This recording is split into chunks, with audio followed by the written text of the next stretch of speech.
ദിനംപ്രതി നിരവധി വാഹനങ്ങളും സ്കൂൾ കുട്ടികളുമടക്കം യാത്ര ചെയ്യുന്ന റോഡാണ് അടിമാലി കാംകോ കോയിക്കക്കുടി റോഡ്. റോഡിന്റെ ഒരു ഭാഗത്ത് കൂട്ടിയിട്ടിരിക്കുന്ന മെറ്റലും പാറപ്പൊടിയും പ്രദേശത്തുകൂടി കടന്നു പോകുന്ന ഗതാഗതത്തിനും കാൽനട യാത്രയ്ക്കും ബുദ്ധിമുട്ട് സൃഷ്ടിക്കുന്നു. അടിമാലി പഞ്ചായത്ത് അധികൃതരും ഇക്കാര്യത്തിൽ അലംഭാവത്തിലായതോടെ ഇതുവഴിയുള്ള വാഹന ഗതാഗതവും കാൽനട യാത്രയും ദുരിതമായി മാറുകയാണ്.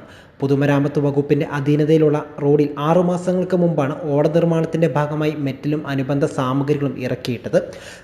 വാഹനാപകടങ്ങൾ വർദ്ധിച്ചതോടെ ഇവിടെ നിന്നും ഇവ നീക്കം ചെയ്യണമെന്നാവശ്യപ്പെട്ട് പൊതുമരാമത്ത് അധികൃതർക്കും നാട്ടുകാർ പരാതി നൽകിയെങ്കിലും നടപടിയുണ്ടായില്ല.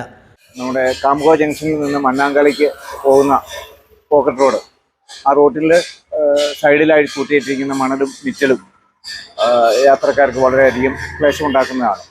അത് വളരെയധികം വിദ്യാർത്ഥികളും നാട്ടുകാരും നടന്നു പോകുന്ന ഒരു വഴിയായതുകൊണ്ട് അത് സുഗമമായ യാത്രയ്ക്ക് വേണ്ടിയിട്ട് അത് മാറ്റിത്തരുന്നതിന് വേണ്ടി നടപടിക്കായി വേണ്ടപ്പെട്ട അധികാരികൾ ശ്രദ്ധിക്കണമെന്ന് പറയുന്നു. ഇതുവഴിയുള്ള സുഗമമായ ഗതാഗതം തടസ്സപ്പെട്ട സാഹചര്യത്തിൽ മെറ്റൽ കൂന മൂടിക്കിടന്നിരുന്ന മുൾപ്പടപ്പ് തൊഴിലാളികൾ വെട്ടിമാറ്റിയിട്ടുണ്ട്. ഇതിനിടെ മെറ്റൽ കൂനയ്ക്ക് എതിർവശത്തായി വൈദ്യുതി ബോർഡ് അധികൃതർ കോൺക്രീറ്റ് വൈദ്യുതി തൂണുകൾ സ്റ്റോക്ക് ചെയ്തതോടെ പ്രശ്നങ്ങൾ സങ്കീർണമാക്കുകയാണ്. നിരവധി സ്കൂൾ വിദ്യാർത്ഥികളടക്കം യാത്ര ചെയ്യുന്ന റോഡിൽ ഇറക്കിയിരിക്കുന്ന മെറ്റൽ കൂനകൾ എത്രയും വേഗം നീക്കണമെന്നാണ് പ്രദേശവാസികളുടെ ആവശ്യം. കേരള 1 മലയാളം, അടിമാലി.